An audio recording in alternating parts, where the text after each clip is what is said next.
మహాదేవ శ్రీమాత్రే నమః. Welcome to our channel.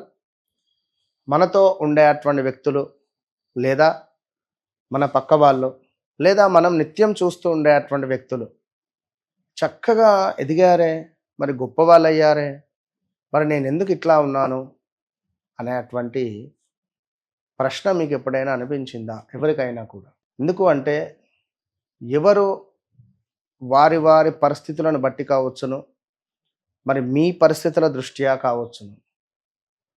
ఇక్కడ నేను చెప్పేటువంటి విషయం ఏమిటయ్యా అంటే, మనతో ఉండేటువంటి వారు మన ఫ్రెండ్స్ కావచ్చును, మన రిలేటివ్స్ కావచ్చును, మన పక్క వాళ్ళు కావచ్చును. పక్క వాళ్ళు మీకంటే గొప్ప వాళ్ళు కానే కాదు అనేటువంటి విషయాన్ని మీరు గమనించుకోండి. అది పక్క వాళ్ళ, మన తోటి మిత్రుల, మన బంధువుల, ఎవరైనా కావచ్చును. ఎందుకు అంటే ఎవరి కష్టం వారిది. వారు అంతటి స్థాయిలోకి వెళ్ళడానికి ఎంత కష్టపడ్డారు. అబ్రహం లింకన్ గారు తను ఎన్నో ప్రయత్నాలు చేశాడు. ఎన్నో ప్రయత్నాలు చేసి ప్రతి ప్రయత్నము కూడా ఓడిపోతూ ఓడిపోతూ ఓడిపోతూ ఓడిపోతూ చివరకు గెలిచినటువంటి దాఖలాలు ఉన్నవి అబ్రహం లింకన్ గారు. సో మనము మన జీవితంలో ఇప్పుడు వారు ఒక మంచి స్థాయికి వెళ్ళారంటే వారు ఎన్ని గంటలు పడుకున్నారో, ఎంత కష్టపడ్డారో, ఎంత ప్రయాణం చేస్తున్నారో ఆ జీవితంలో, ఆ యొక్క ఒక రోజులో, మరి వారి యొక్క గురువు గారు ఎవరో, మరి వారికి ఒకవేళ జాతకరీత్యా దశ అంతర్దశలు యోగించాయా, మరి మీకెందుకు యోగించలేదు? మరి మీ జన్మ జాతకంలో ఇప్పుడు ఉదాహరణకు చాలామంది ఉన్నారు. పవన్ కళ్యాణ్ గారు డిప్యూటీ సీఎం అవుతాడు అనేటువంటి విషయం తనకు కూడా తెలియదు. ఎలక్షన్స్ గెలిచిన తర్వాత కూడా తెలియదు. అంటే యూనివర్స్, ఒక నేచర్. అంటే నేను అనేటువంటిది ఏమిటంటే, మీరు మీ జీవితంలో ఒక కల కనండి. నేను ఈ విధంగా కావాలి, నేను ఇట్లా 100% నేను ఉండాలి అని ఒకటికి ఒక 100 సార్లు అనుకోవాలి. అనుకొని మనం ముందుకు వెళ్ళాలి. ఉదయాత్పూర్వ నిద్ర లేవాలి.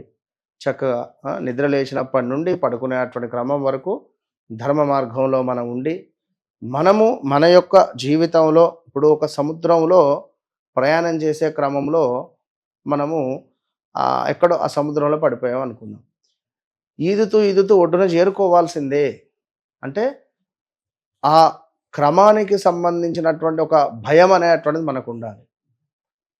సో తప్పకుండా సంకల్పము అనేటువంటిది ఒక సంకల్పం అనేటువంటిది మీ జీవితాన్ని మారుస్తుంది.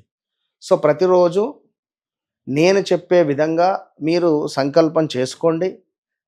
సంకల్పం చేసుకొని నేను చెప్పే విధంగా చేయండి. ప్రతిరోజు కూడా ఇంట్లో అత్యంత అద్భుతమైనటువంటి మార్పులు మీ జీవితంలో కనబడుతుంది.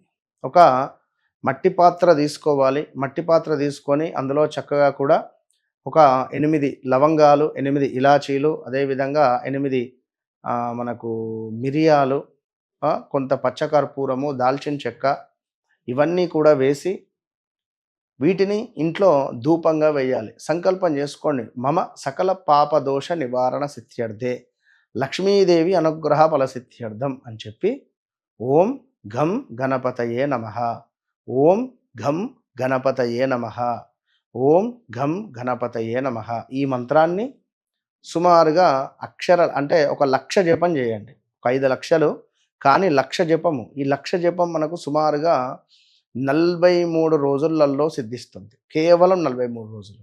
43 రోజులలో కూడా తప్పకుండా కూడా ఈ ఓం గం గణపతయే నమః, స్త్రీమూర్తులు ఓం చదవకుండా గం గణపతయే నమః, తప్పకుండా మీరు మీ ఇంట్లో ఈ ధూపం వేసి, ఈ ధూపం వేసిన తర్వాత గం గణపతయే నమః, ఓం గం గణపతయే నమః అనేటువంటి మంత్రాన్ని స్త్రీలైతే గం గణపతయే నమః, పురుషులైతే ఓం గం గణపతయే నమః అనేటువంటి మంత్రాన్ని చేసుకోవడం ద్వారా ఇంట్లో చాలా పాజిటివ్ వైబ్రేషన్ ఉంటుంది. సంకల్పం పెట్టుకోండి. మీకు ఉద్యోగమా, వివాహమా, సంతానమా, రావాల్సిన ధనం రావడమా, అది ఏదైనా కావచ్చు.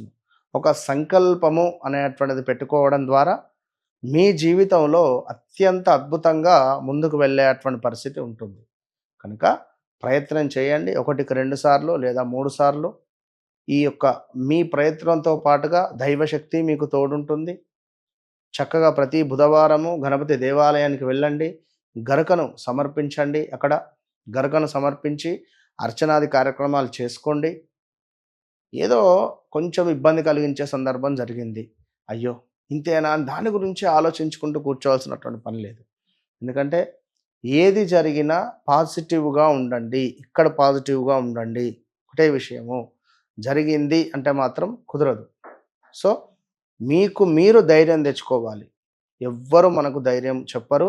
ఎవరు ఇంకా అవసరమైతే మనపై 4 బండలు వేసిపోతారు గానీ, ధైర్యం మాత్రం ఎవరు చెప్పకు. కనుక వ్యక్తిగత జాతకరీత్యా ఒకవేళ నడిచే దశ అంతర్దశలను కూడా చెక్ చేసుకొని ముందుకు వెళ్ళండి. వన్స్ నన్ను కలవక ముందు, నన్ను కలిసిన తర్వాత అనేటువంటిది మీ జీవితంలో మార్పుంటుంది. Open challenge. All the best.